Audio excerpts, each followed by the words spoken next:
Welcome to Not Milk Never Milk. Subscribe if you're lactose intolerant.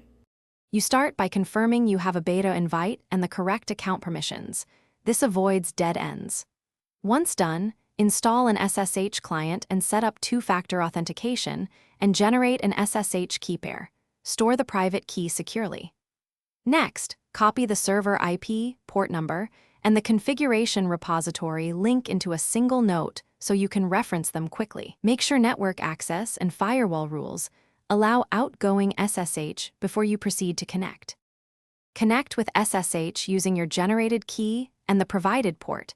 Accept the host fingerprint only if it matches your invite details.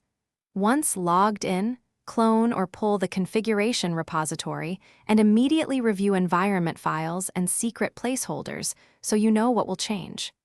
After adjustments, run the recommended startup sequence. Use systemtl for systemd units or Docker Compose up for containers. Monitor logs with journoctl or Docker logs. If validate by running smoke tests and hitting health endpoints to confirm core endpoints respond. This proves the deployment is live. Once validated, rotate any temporary credentials and backup changed configuration files so you can recover quickly. If something fails, collect relevant logs, error outputs, and the exact commands you ran. Attempt a rollback to the previous stable state.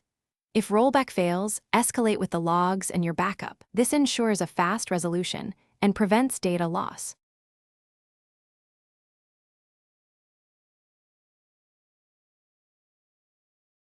Thanks for watching. If this was helpful, leave a like and consider subscribing. See you next time.